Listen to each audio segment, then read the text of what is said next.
ایسے ہی وائس کے معزز ناظرین السلام علیکم۔ امید کرتی ہوں آپ سب ایمان اور صحت کی بہترین حالتوں میں ہوں گے۔ اللہ پاک آپ کو ہمیشہ اچھے حالوں میں رکھے۔ حضرت حر رضی اللہ عنہ کی شہادت کے بعد حضرت وہب بن عبداللہ کلبی نے حضرت امام حسین رضی اللہ عنہ سے میدان میں جانے کی اجازت طلب کی۔ یہ اپنے قبیلے کا خوبصورت جوان تھا جس کی شادی کو ابھی 15 دن ہی ہوئے تھے۔ اپنی تمام امنگوں سے منہ موڑ کر، اپنی تمام تمناؤں کو خاک میں ملا کر اور دنیا کی ہر خواہش کو پس پشت ڈال کر اپنی نئی نویلی دلہن کے سہاگ کا بھی خیال نہ کرتے ہوئے ناموس اسلام کی خاطر قربان ہونے کے لیے تیار ہو گیا۔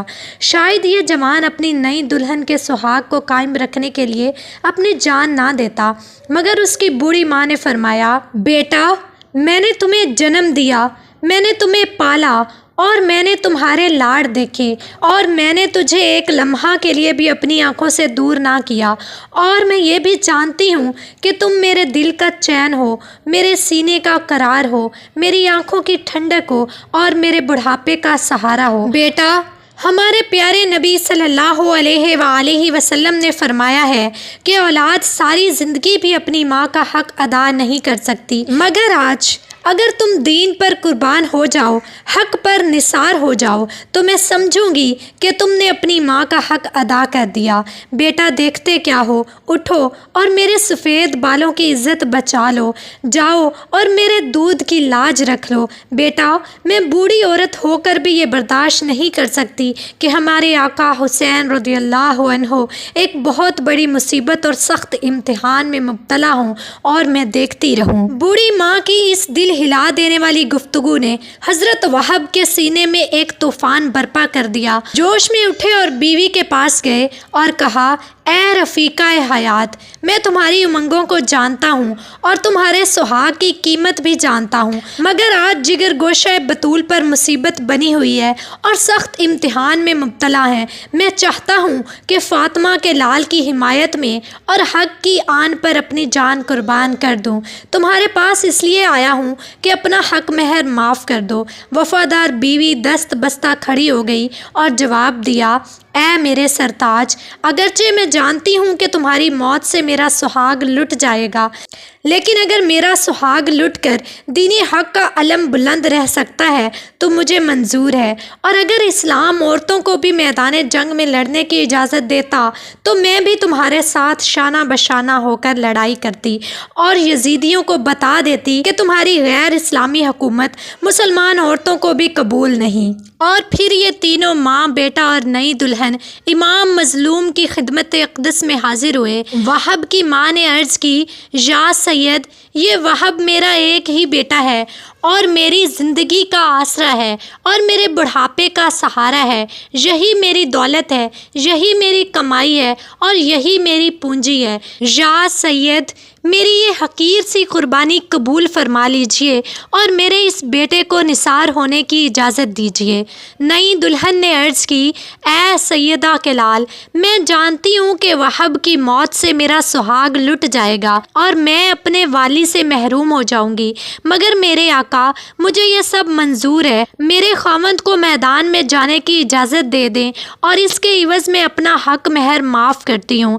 حضرت وہب، جو ابھی تک دست بستہ کھڑے تھے، بول اٹھے، اے ہمارے امام، وہ موت جو اسلام کی سر بلندی کے لیے آئے وہ موت نہیں، زندگی ہے، اور وہ سر جو ناموس دین کی خاطر کٹے سر بلند ہے۔ یا حسین، اجازت دیجئے کہ میدان میں جاؤں اور دین کے دشمنوں کو بتاؤں کہ ابھی حق کی حمایت کرنے والے موجود ہیں۔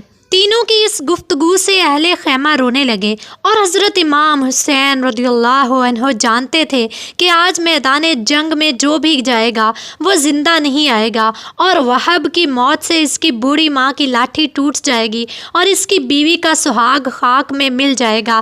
اس لیے فرمایا، وہب، تمہاری اس عقیدت و محبت کا شکریہ، مگر میں نہیں چاہتا کہ تمہیں موت کے حوالے کر کے تمہاری ماں کا سہارا چھین لوں اور تمہاری بیوی بیوی کا سہاگ خاک میں ملا دوں، مگر تینوں میں سے کوئی بھی اس پر راضی نہیں ہوا اور تینوں نے پھر امام کے پاؤں پکڑ لیے۔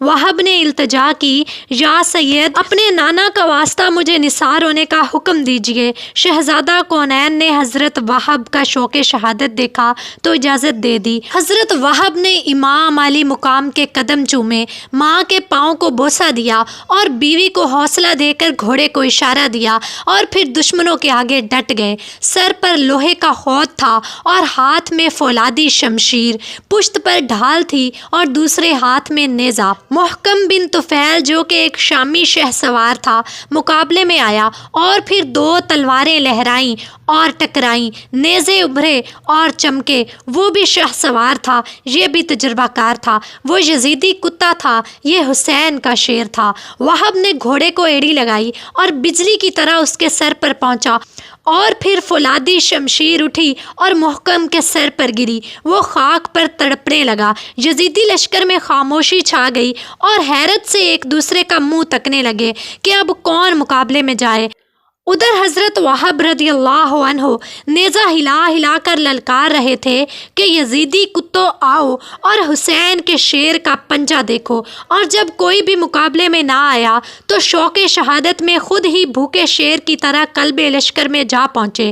یزیدی بھیڑوں میں کھلبلی مچ گئی اور عمر بن سعد پکارا، بہادرو، تمہیں کیا ہو گیا ہے کہ تم حسین ابن علی کے ایک ساتھی کا بھی مقابلہ نہیں کر سکتے؟